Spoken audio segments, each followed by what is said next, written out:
Edgar said to the interviewer he was convinced that the thing out there wasn't a vault at Yeah, all. I know what he thought. Dr. Edgars didn't think it was designed to keep things out. I know what he thought thought. it was designed to keep something in. Do you even understand the difficulty trying to keep a base like Fathom at the bottom of the ocean from killing everyone in it on a daily basis? Oh my god. Everyone hold on to something! I think whatever is on the other side of that door out there, it's not friendly. I think it's trying to get out. That, my friend, is a dire combination. That's a bad sign. Get under the door! It's spreading like some kind of technological contagion. We can either stop it here or watch the world burn. Fathom, the first season of Derelict. Listen wherever you get your podcasts, or learn more at derelictpodcast.com. Greetings, adventurers. Today we're excited to introduce you to a new story, Dark Dice, a horror podcast that blurs the line between actual play and audio drama, where the story is determined by the roll of the dice. 6 adventurers embark on a journey into the ruinous domain of the Nameless God. They will never be the same again. One of the players is not what they seem after a doppelganger, a creature that can assume the form and voice of whatever it kills, infiltrates the team. As the players are picked off and replaced one at a time, can they figure out who the monster is before it's too late? Can you? Here's a quick example of what our show sounds like. The shambler with the jar of liquid inside of him. Soren Arkwright let loose an arrow that cracked the glass, passing through the spine of the creature. The shambler still managed to maintain its forward momentum, but stumbled as it eagerly tried to bite and swipe at Soren, landing near his feet. As Jeff Goldblum has now joined our cast, Dark Dice is available however you listen to podcasts. 11th Hour Audio Production presents Wolpertingers.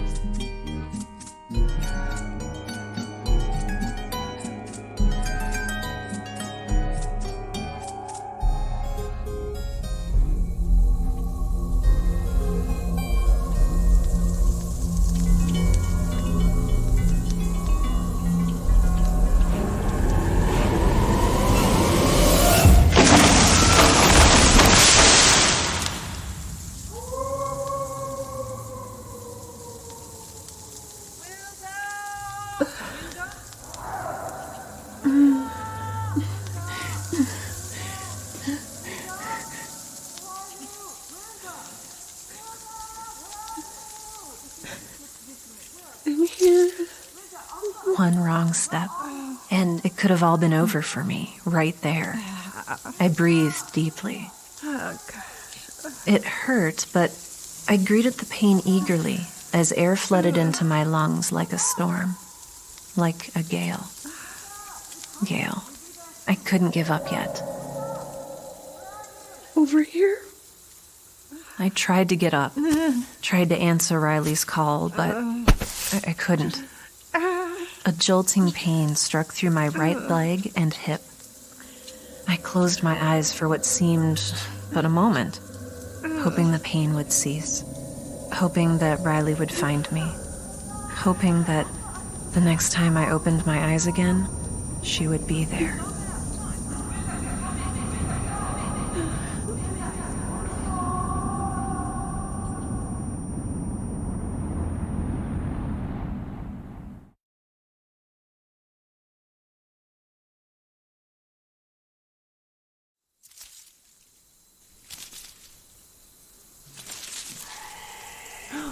I don't know how much time I lost. When I opened my eyes again, it was neither Riley nor Ingrid looking at me, but the wide-eyed gaze of a silver rabbit. No, not a rabbit. It only resembled a rabbit. Its head was crowned with the small golden antlers of a young deer, just like a jackalope. Until I noticed the pair of brown wings flexing on its back, and the proud plumage of a rooster's tail feathers trailing behind it. For a brief moment, the beauty of this fascinating creature made me forget the pain in my leg. Riley and I had seen many strange things. We rode kelpies together in Scotland, tracked down a Manananggal in the Philippines, and hunted chupacabra in Russia. But the description of these creatures, it sounded like the common crap hunters and taxidermists would tell gullible tourists to sell their stuffed animals that they sewed together out of the different body parts of animals. Riley and I didn't think they were genuine. Just another local folk tale. And yet here I lay, in the middle of the Bavarian forest, face to face with one of them. Ingrid's HQ told us that there had been sightings all over Bavaria and Austria, some even in Poland and the Czech Republic. In the German-speaking countries, they had many names. Oberdrüschel, Kreischel, and Eierling Wollmilchsau are just some of them. But the name they're most famously known as the world over was Wolpertinger. Despite the creature seeming to be composed of parts that did not belong together, it radiated a strange beauty. But its most striking feature was not the strange collection of animal parts it seemed to be made of, but rather the large eyes it watched me with. They seemed to be larger than a rabbit's eyes should be. Hearing the voices of Riley and Ingrid, the creature lifted its head and looked at me with its large olive green eyes. Green, like Gail's eyes. What an unusual color. Not a color I have ever seen in an animal. You are hurt. What? You will be alright now. And with that, it opened its jaw wide, revealing a pair of yellow fangs the size of my pinky, just before it lunged at me.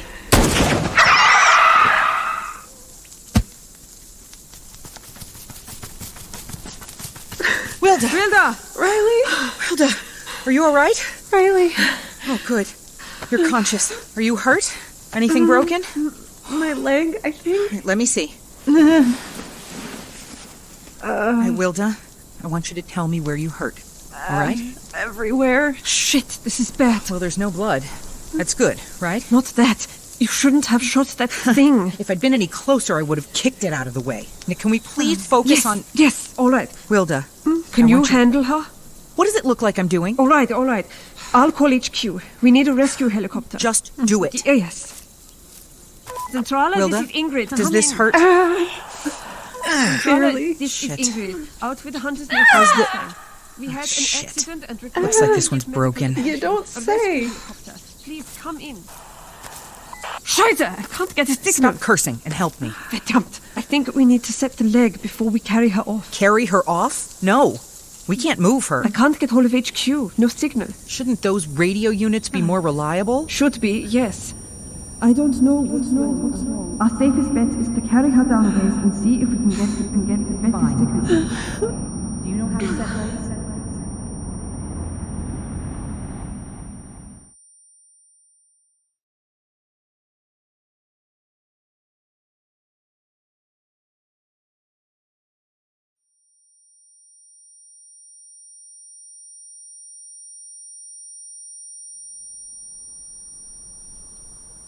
Two, three.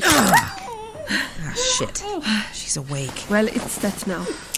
Try to get those painkillers into her. How many? 2 for now. More later if she needs it. 2. Gotcha. Wylda. Hey, Wylda? What? We set your leg, okay? But you need to take some painkillers anyway. Can you do that? I can try. Come on.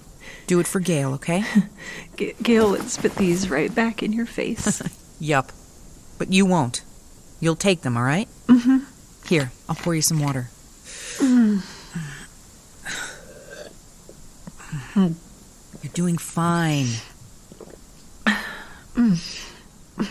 What about the hunt? We can hardly hunt in the way you are. We have to get you to the hospital first. Shit. Do you remember how or why you fell? I thought I heard a voice down the slope a ways, and I wanted to take a look. A voice? I'm not exactly sure it was a voice. A howl, maybe? Are there wolves in this area? No, this is a hiking trail, not a zoo. But you said you had to close it down because of incidents. Yes, caused by those Wolpertingers. It was hard to stay focused. My focus kept shifting back to the shot Wolpertinger laying just a few paces away. Poor thing. Its limbs lay scattered on the ground beside me. Was a simple handgun supposed to do this? In the damp, moonlit night air, I saw steam rising from them. They were still warm, still twitching. Riley? That rabbit? Shit. What's happening? This is what makes these Wolpertingers so dangerous. The parts, they're reassembling. Yes, they have a regenerative ability. Where's my gun? Don't waste your bullets. This thing is going to continue doing that no matter how often you shoot it. But how else are we... Is this the reason for the machetes? Exactly. But these small Wolpies are harmless. Wolpies? Harmless? That one was lunging for Wylda. If we hadn't arrived in time, it would have... It's on the tip of her nose? Oh, come on, be serious. That's a rabbit. You've never watched the Holy Grail, have you? Of course I have. But rabbits can hardly open their jaws wide enough to bite a whole finger off. They can still do a lot of damage with those claws. That aside, a Wolpie's diet consists primarily of roots and Prussian soft skulls. As they argued, I watched the creature reassemble itself, as far as it could, anyway. It seems that Riley's bullet destroyed half of the creature's skull, and its regeneration wasn't perfect. It sat back on its haunches, peacefully and without malice, as if nothing had happened. It turned its half-barren skull toward me and watched me curiously through its one remaining green eye with a hypnotizing stare. You are alright. I am alright. Everything is alright. Wylda? Wylda? She's losing consciousness again. Wylda?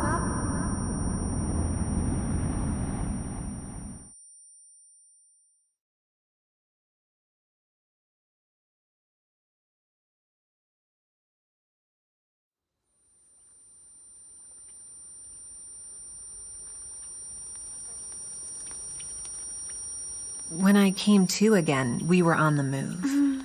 My senses were numbed. Everything around me passed by in a haze. Take the left trail. I vaguely perceived Ingrid carrying me.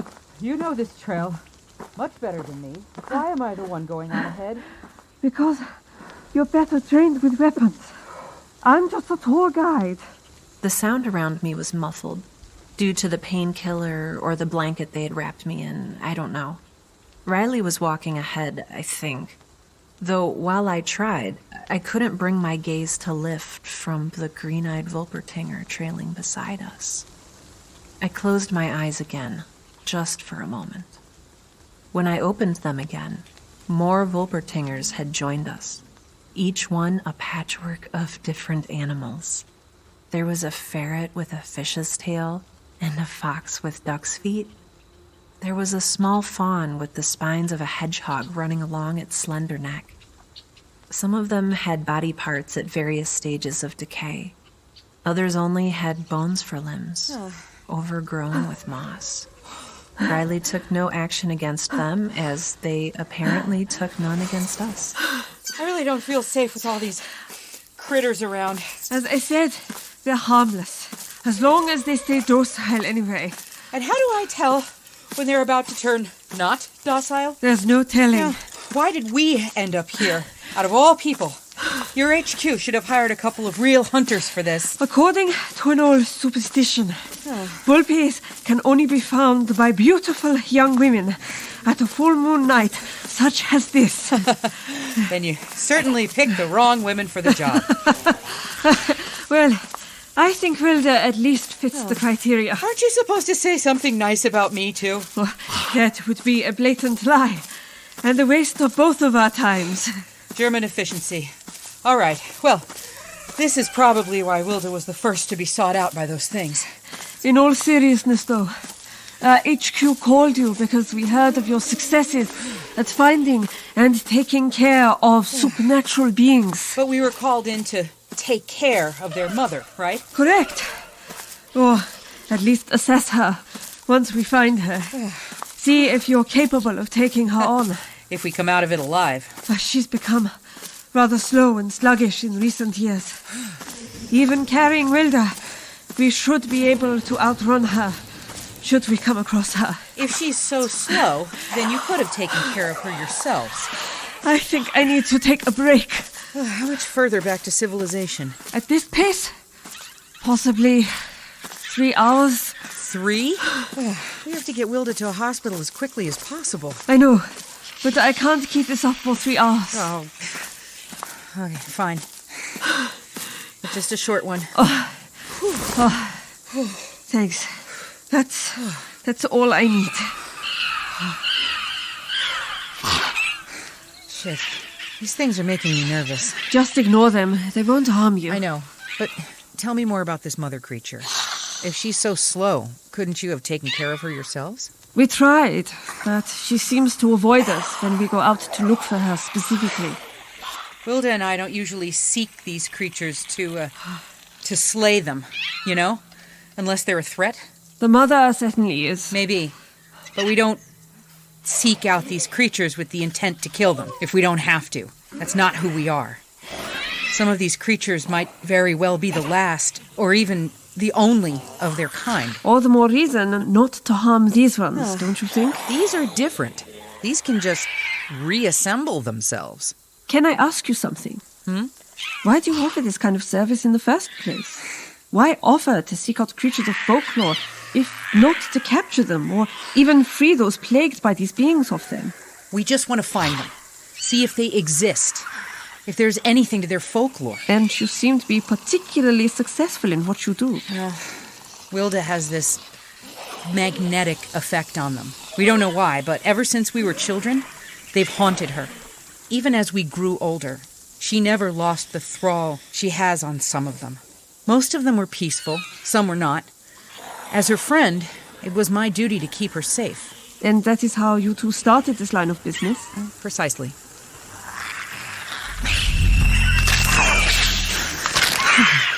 Shit. No, don't.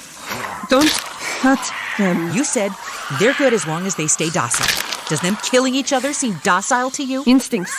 The bodies they possess might be dead animals, but they still operate on instincts. Oh, are you sure it's wise to just let them follow us like that? Well, you could waste your energy fighting them and hacking them to pieces. But as long as they don't attack us, there's no reason for us to waste our energies. They won't attack unless provoked. We have to focus on getting Wylda to a hospital. Fine. We should get moving again. Please, just a moment longer. Carrying a person is not as easy as it seems. We could switch if you want, as long as we can move on faster. Thanks, but I'd rather have the person with the weapons free to react at any given moment. Will these also, restore themselves? Possibly, though their bodies might end up in different constellations than they used to be. Do you know anything about how these things come to be? How they put themselves back together? I mean, if you tear one of them apart, which part of them is responsible for recreating their bodies? Possibly all of them. All of them? As far as we could tell, anyway. One of my colleagues tried to study them, captured a few to do tests on them. He determined that even if you hack one into small bits, each bit will use material from its surrounding to recreate a body. However, if you hack the newly formed being into pieces, only the original part will form a new body. So this process is limited to those bits that belonged to the original Wolpertinger? Not quite. My colleague let one of the newly formed Wolpies free with a chip to track it. After a few days, he captured it again and hacked it to pieces. And? This time, all of the new body parts reassembled their own bodies. Their circulatory system, maybe? We're not certain. We assume that it could have something to do with milk. Milk? He found that the only substance it had ingested since release was milk. Oh, cow's milk? Goat? Its chemical components were closer to mother's milk. Hence, we assume that the biggest Wolpie that has been sighted in recent years must be their mother. I see. There used to be far fewer of these Wolpies around, you see. They were never a threat. Not usually, anyway. Ever since the creature we call their mother was sighted, the number has almost explosively increased. I see. Is their mother also like them? Able to reassemble her body, I mean? We don't know. We've never seen her. Then how do we recognize her? We have some descriptions from tourists that claim to have seen her, but the descriptions vary a lot. Some believe she has the body of a sow that nursed wolpies when she was sighted. Oh. Others claim she has the form of a wolf or bear, though how she came by such a body in this area is beyond me. Well, and then there are those that claim she has taken part of a human body. Oh, of course. Someone had to say that. Yes, that's not even the best of it. Whoopee! Some say that unlike regular wolpies, she also has multiple heads. Oh, of course. In addition to whatever head she has, there are frequent mentions of a goat's head on her back. This is why we have dubbed her Chimera. Wylda, you're awake. You have heard of the Chimera? Not this one, but I know mythology. But we don't have time for that. We have to hurry. Agreed. Let's get moving again. Something's agitating these things. She's near. I can sense her. Sense who?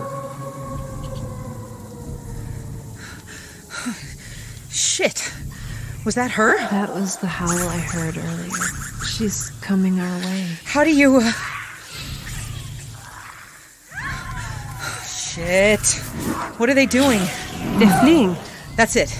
We should too. No. What do you mean, no? They're not fleeing. They're walking toward their mother. Shit.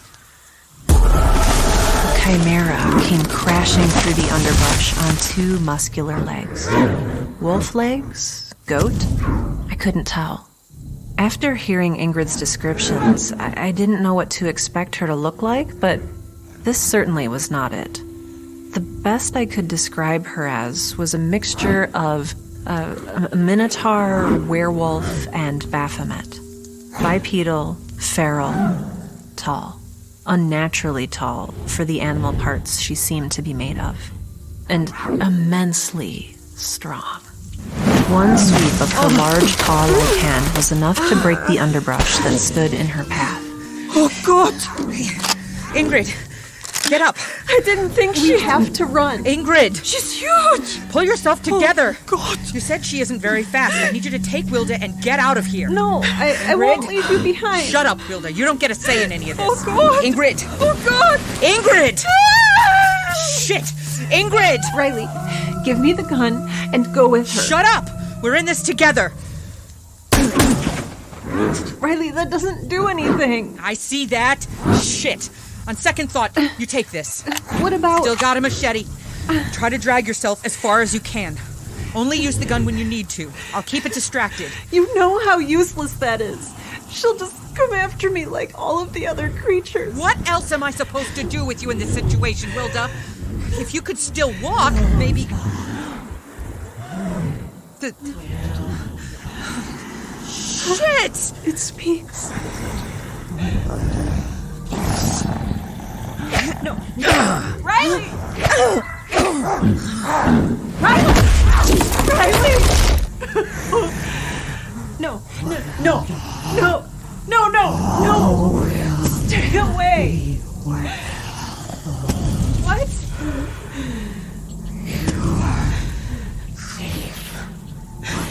Save?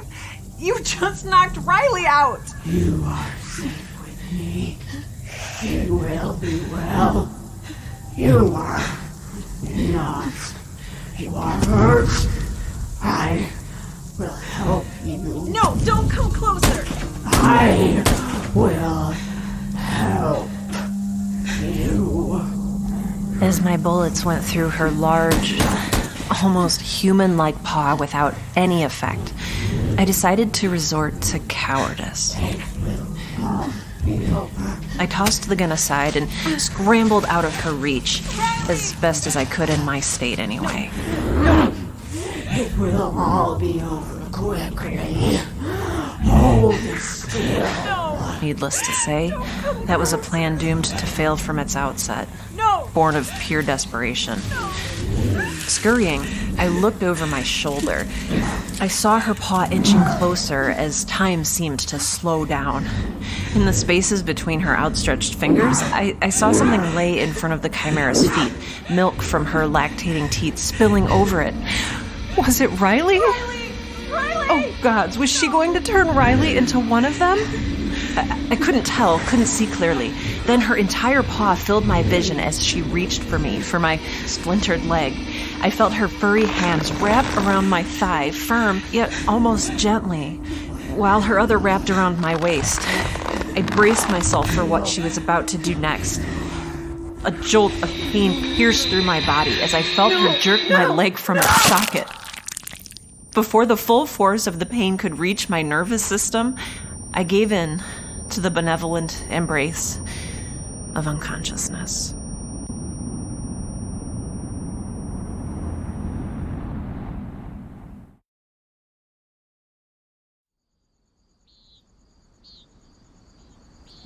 Sunlight washed over me as I regained consciousness.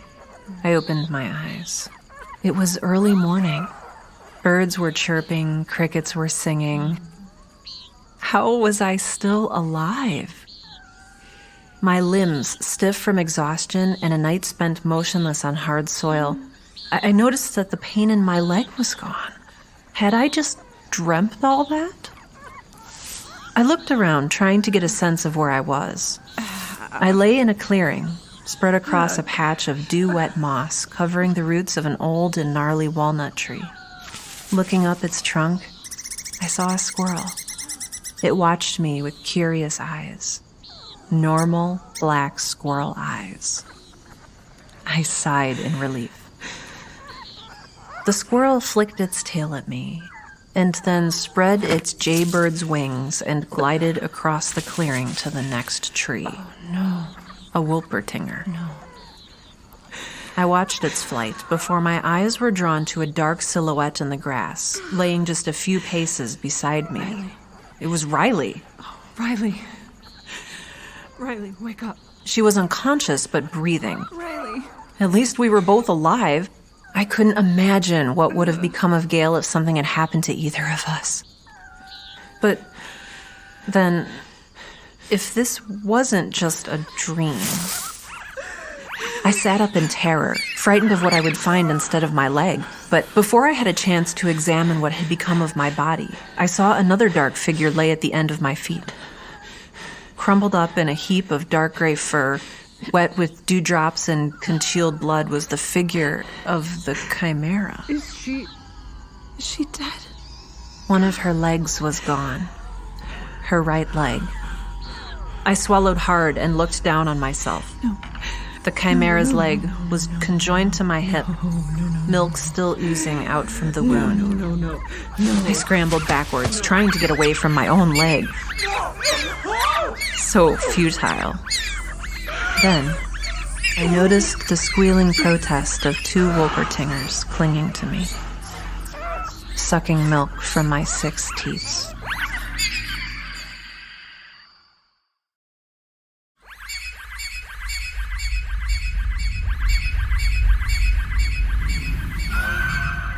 You have been listening to Wolpertingers, featuring Sarah Rhea-Werner as Wylda.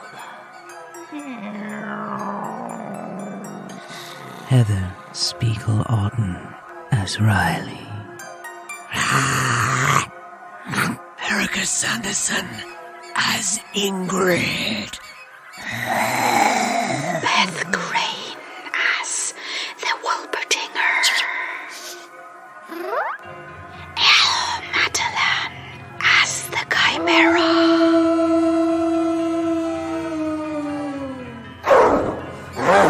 With additional animal noises provided by the cast and crew.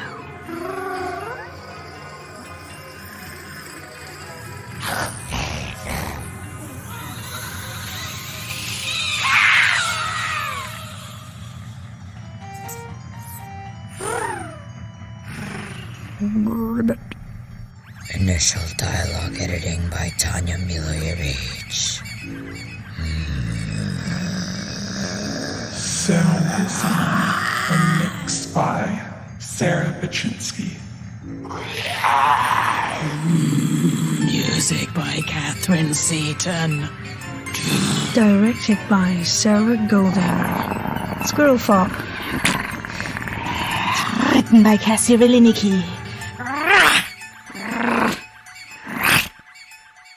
special thanks go to Sarah Golding for bringing this wonderful group of hangry bitches together.